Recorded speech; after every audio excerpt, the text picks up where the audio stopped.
Welcome back to Culinary Classroom. I'm Chef Carrie Leonard, and today we're looking at herbs. There's a lot of different fresh herbs out there, a lot of different dried herbs out there. There's a few that you should know, and any good classical kitchen is going to have a few of these hanging around all the time. If you're lucky, you have some outdoor space, and you can actually plant these so that you can just go pick them when you want them. Nothing better than the freshest.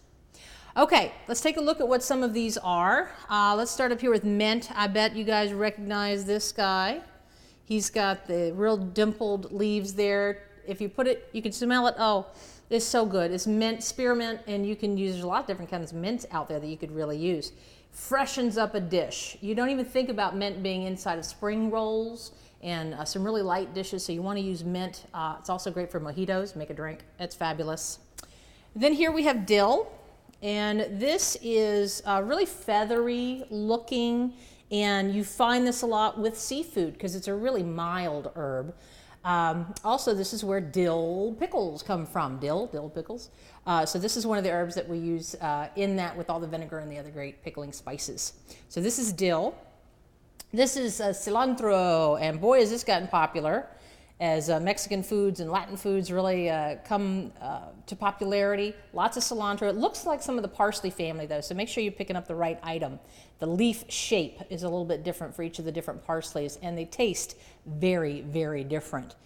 Some people think that cilantro immediately reminds them of salsa, and other folks think it immediately reminds them of dish soap for some reason. So if you get dish soap in your mouth, you might not like cilantro too much. But this is actually used in a lot of Chinese food too. The next one is chives, and a lot of folks think that chive is that thing like a spring onion is cut into chives. No, a spring onion is a spring onion. These are chives, and chives are herbs. So they have kind of an oniony flavor to them, but it's much milder. So if you really want the real deal, and this is what you're going to find in classical French cooking, is real herb chive. Then down here we've got oregano. Now this is something that your probably your mom, grandma, anybody making a marinara sauce has used lots of oregano. You can smell it throughout the house. It has that definite Italiano smell to it. So this is oregano. There's again, this looks a lot like marjoram, which is its kind of cousin. Oregano gives you that little bit more pungent smell than marjoram does. These are just so awesome. Working with fresh herbs are awesome. Between working with fresh herbs and dry herbs, it's going to take twice as much fresh herbs to get the flavor, but the flavor is so much better. Only work with fresh herbs at the end of your meal, where dry would be at the beginning of your cooking. This is thyme, super popular. You're going to find this in just about every kind of herb blend that you can buy at the grocery store, which of course you're going to be making your own from now on. This is called thyme, and little tiny leaves on here, and this is just a flavor enhancer. It doesn't really have a pungent flavor of its own. It's just kind of herbaceous and adds a nice complexity to your dish. Tarragon. Now tarragon's awesome. People experience tarragon a little bit differently. It has a light licorice smell and flavor to it, but it's a fresh licorice, not like black candy licorice, but fresh licorice to it. Also, a lot of folks consider this to be lemony. It's a great way to bring some of that bitter into some of your dishes, like we were talking about with the umami. So tarragon, we're going to be using this for a dish called béarnaise in a little while. So this guy here is basil. I bet you've seen him many, many times.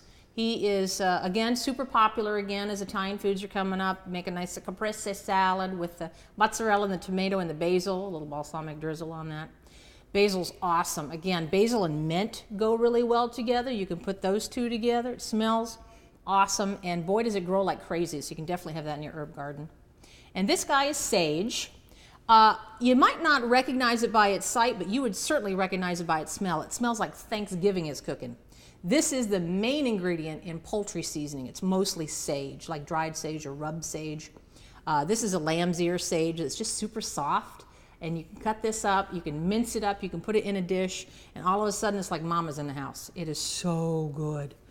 So these are your really common herbs that you're going to find in any grocery store. You got to get familiar with these. The homework with this is you're going to go to your grocery store, and you're actually going to take a little bit, don't tell them I said so, and put it in your mouth. You don't have to buy an entire bunch of herbs to get a flavor for something. I want you to smell them, pick them up, smell them, look like the dork in the grocery store.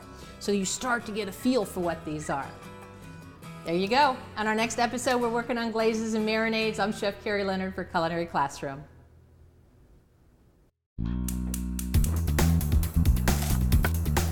you.